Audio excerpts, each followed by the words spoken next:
Here's something that sounds like good news, but it's actually worth worrying about. Look, the typical American retiree, they're not running out of money.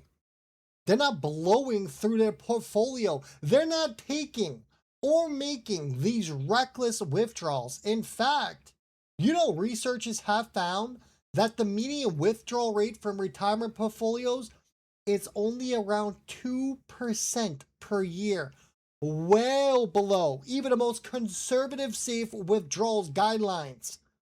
Most retirees aren't running out of money. They're just not spending it. And now that might sound fine until you realize what it actually means. Because millions of people, they work for 30, for 40, for 50 years. They built something substantial. And then they arrived at retirement and they quietly just stopped themselves from using it. The money they saved to buy back their freedom, it is sitting untouched while they live smaller lives than they ever needed to. That's not a success story, everyone. That's a different kind of failure. My name is Rip and welcome back to Rip Talks Money. We're going to get into it. This is going to be a good one. Sit back, relax, get yourself a nice cold drink and maybe some movie theater popcorn. And do me a favor, hit that thumbs up button. Now, let me get into the data. The most important part right here. Let me show you the numbers. So we got researcher David and Michael Finnick who's analyzed withdrawal behavior from real retirement portfolios. What they found is absolutely striking. The median withdrawal from married folks, retirees, it's only around 2.1%.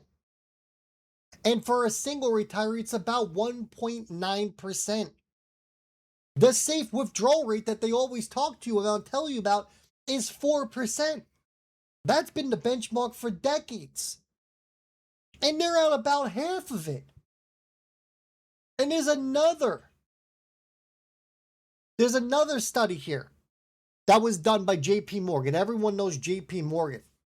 JP Morgan said when they analyzed households that had in their retirement portfolios between 1 million and 2 million in investable assets, they found that the actual spending in retirement, it constantly runs well below what that portfolio could fully and safely support.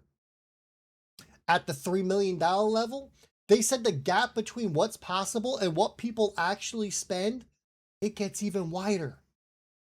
The result, well, mathematically, it's that most of your retirees, guess what?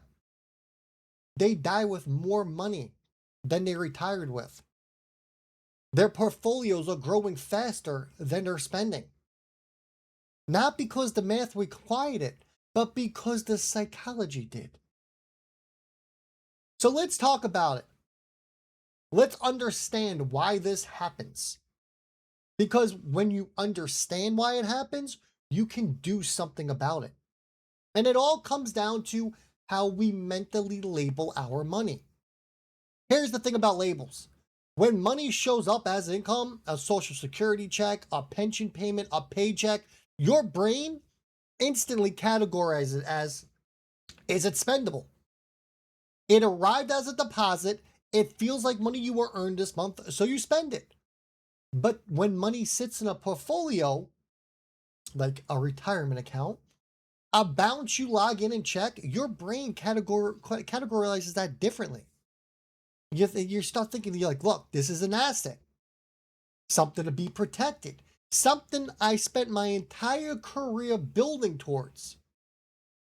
And the rules that you internalized, maybe without ever actually deciding it, consciously deciding it, right? You don't touch the principle. So here's the psychological trap of retirement that most people don't even think of. You retire, your income stops.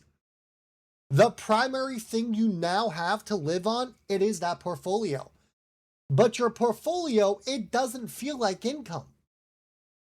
It feels like something that you're supposed to protect. And every time that you withdraw from that, You watch the bounce go down, and then what does your brain do? Your brain registers that as a loss.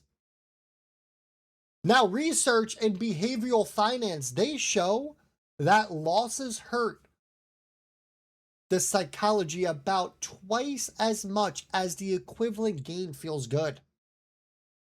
So, a 5,000 withdrawn from your portfolio, it doesn't feel neutral. It feels like losing 5K, which means every planned, reasonable, safe withdrawal you make, it still triggers the pain response of losing money. And over time, that pain, it makes people pull back, spend less, and live smaller. Same math here, right? But it is a completely different emotional experience. So what's the most effective fix for this? Well, I'm glad you asked. It isn't a financial change. It's a structural one. Set up an automatic monthly transfer from your portfolio to your checking account. Pick an amount that makes sense given your withdrawal plan. Make it automatic. Make it reoccurring, and then stop logging into your investment account to watch your bounce. What this does is that it's going to convert an asset into income, right? Not mathematically, but psychologically. Instead of making a conscious decision, right, to withdraw 4,000 from your portfolio every month, and then you're sitting there and you're watching the bounce drop 4,000. It simply just shows up in your checking account. It looks like a paycheck. Your brain treats it like a paycheck, and you're used to receiving that paycheck, so you're gonna spend it like a paycheck. I know it sounds pretty simple, and you're probably thinking, like, I don't know, man. Look, there's been behavioral research done on this, and it works. Retirees who make their withdrawals this way, right, constantly like this, they have reported less anxiety about their spending. Think about that for a second. The act of automation removes the friction, and that friction is exactly what's causing the underspending. The same logic here, it explains a lot of the appeal of annuities. By the way, an annuity converts a lump sum into guaranteed monthly income, which the brain treats as spendable rather than as a protected asset. Now, I do this right now. I get a paycheck that comes in. As soon as that paycheck hits, I got money that leaves the account and goes directly into a savings account. That's it. I don't do it. I don't watch it. I just log into that savings account. I'm like, oh, look at all the money we got in there. It's just an automatic thing. So let me make this concrete for y'all, because I think the cost of underspending, it is super underestimated. The go-go, the slow-go, the no-go framework of retirement, it is well documented in the research. Early retirement, your 60s and early 70s, it's when you're your healthiest, most mobile, and most capable of doing the things that cost money. Travel, experiences, time with people you love. This is the window that money is actually best spent in. A retiree who spends conservative through their 60s, pulling 2% from a portfolio that could safely support 4%, and then hits their late 70s and 80s in declining health, that person didn't protect their retirement. They just transferred the window where their money would have done the most good into a period where they can't use it the same way anymore. This isn't about recklessness. It is about recognizing that spending power in retirement is uniformly available across all years. The early years are the high leverage years. Holding back during them because your bounce, it feels uncomfortable to draw down isn't prudent. It's a different kind of financial mistake. Now, Morningstar has actually flagged this directly, which is pretty interesting. One of the biggest risks in retirement, it isn't actually running out of money like people think. It's living as if you already have. So how do you give yourself permission to actually use what you built? Start with an income map, right? Not a bounce. Instead of opening your investment account and looking at the bounce, which triggers the protection instinct right away. Look at your monthly income picture. Social Security plus any pension plus your automated portfolio draw. What does your monthly income equal? Now, if that number covers your spending, you're fine. Stop looking at the balance. Who cares at that point? Second, reframe the portfolio's job. Now, your portfolio isn't a number you're trying to preserve. It's a system for converting savings into monthly income across a 30-year retirement. Withdrawals aren't losses. They're the portfolio doing exactly what that portfolio was built to do. And third, write yourself a spending permission slip. Now, look, this sounds a little unconventional. I get it, but it works.